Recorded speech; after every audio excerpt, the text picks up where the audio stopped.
आउ गोटे प्रस्ताव आसीला एठा महिला और शिशु विकास कल्याण विभाग रा प्रस्ताव थिला। वर्तमान जहाँ छी हमर जो आंगनवाड़ी वर्कर मैंने अछंती तांका गोटे प्रमोशन से मैंने पांती गोटे जो तांका हायर कार्डर अच्छी सेटा आईसीडीएस सुपरवाइजर रे गोटे डायरेक्ट रिक्रुटमेंट हुए आउ 50% आंगनवाड़ी वर्कर पाई अच्छी से मैंने प्रमोट है से कार्डर को जानती। आगरू जहाँ रिक्वायरमेंट थिला तांका थिला हाई स्कूल सर्टिफिकेट और इक्विवेलेंट एग्जामिनेशन किंतु एबे देखा जाई कि आंगनवाड़ी रा जेहेतु दायित्व बढ़ी से आउ टिके दक्षता दरकार एथिपाई ग्रेजुएशन क्राइटेरिया रखा है। आउ जो अन्य जो अच्छी वर्तमान जो आंगनवाड़ी वर्कर अच्छी तांका एचएससी सर्टिफिकेट रे से पाई पारिबे किंतु नुआ जो आंगनवाड़ी माने आसीबे तांको ग्रेजुएशन दरकार पड़िबो प्रमोशन पाइबा पई आईसीडीएस सुपरवाइजर एटा ए प्रस्ताव को भी मंत्रिमंडल अनुमोदित करथिले। दर्शक बंधु ओडिशा अंगनवाड़ी कर्मी नियुक्ति को नहीं सरकार तरफ आसिला बड़ खबर। तेबे सारा ओडिशार अंगनवाड़ी कर्मी एवं अंगनवाड़ी सुपरवाइजर नियुक्ति को नहीं नियुक्ति परीक्षा रे बा नियुक्ति नियम रे परिवर्तन अणा जाइछि। तेबे पूर्वरु केवल मैट्रिक पास करिथिया पिला माने चाकरी बा नियुक्ति पाउथिले। तेबे वर्तमान सही सर्वनिम्न शिक्षागत योग्यता मैट्रिक पास रु +3 को तांकर शिक्षागत योग्यता टी वृद्धि करा जाइछि। तेबे ए नै आपण माने सीधा सड़क शुणुथिले राज्यर मुख्य शासन सचिव मुहरु। तेबे किभଳି भाबरे एही अंगनवाड़ी कर्मी नियुक्ति को नहीं आगामी दिन में जो नियुक्ति आसिया पई जाउछि सेथिरे आपण माने जदि +3 पास करथिबे आपण माने एही अंगनवाड़ी सुपरवाइजर पदवी पई आवेदन करि परिबे।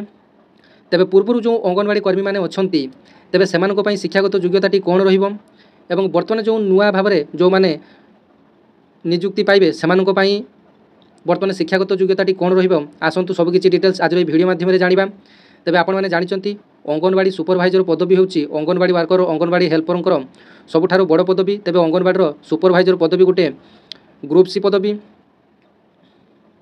तेबे अंगनवाड़ी जो सुपरवाइजर पदवी पाई नियुक्ति आसे तेबे सेथिरे 50% है फ्रेशर बा नुआ नियुक्ति को सुযোগ दिया जाए एवं 50% जो माने पूर्वरु अछंती बा जो माने पूर्वरु अंगनवाड़ी नियुक्ति अछंती सेमान को प्रमोशन बेसिस रे अंगनवाड़ी सुपरवाइजर पदवी को प्रमोशन करा जाए। आपण माने जानिचंती 50% रे वर्तमान नियुक्ति चली।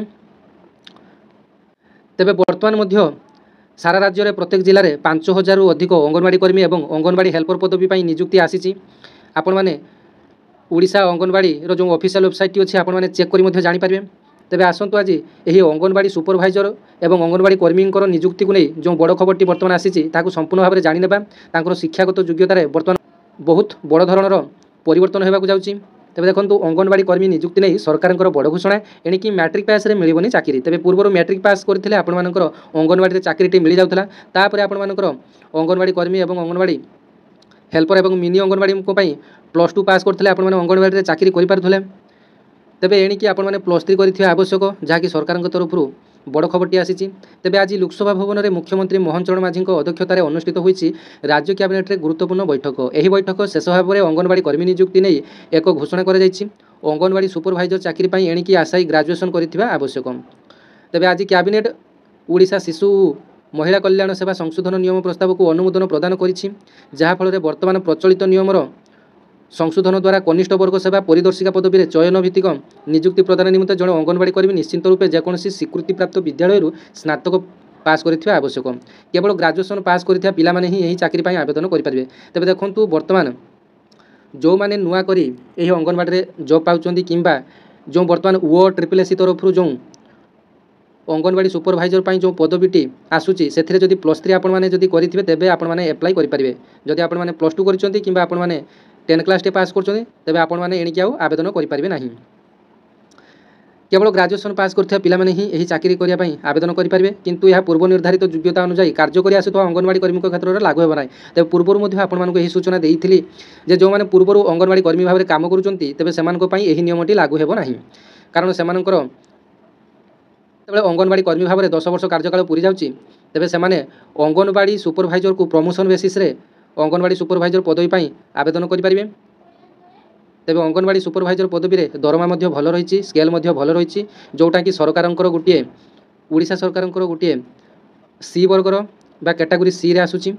तेबे उल्लेखयोग्य पूर्वरु ओडिशा शिशु और महिला कल्याण सेवा नियम 1989 अनुसार कनिष्ठ वर्ग सेवा परिदर्शिका पदवी चयन भित्तिक नियुक्ति निमंते जड़े अंगनवाड़ी कर्मी मैट्रिक पास करिଥିବା आवश्यक होता बेले पर यह परिवर्तन कर ग्राजुएसन कर पदक्षेप सेवा वितरण मान वृद्धि करने शिशु महिला कल्याण निमंते उद्दिष्ट योजनागुड़िकर सुपरिचालना करने तथा विभागर दक्षता को दृढ़ करने निमंते सहायक हो पार बोली महिला और शिशु विभाग विकास पक्षर कहुई।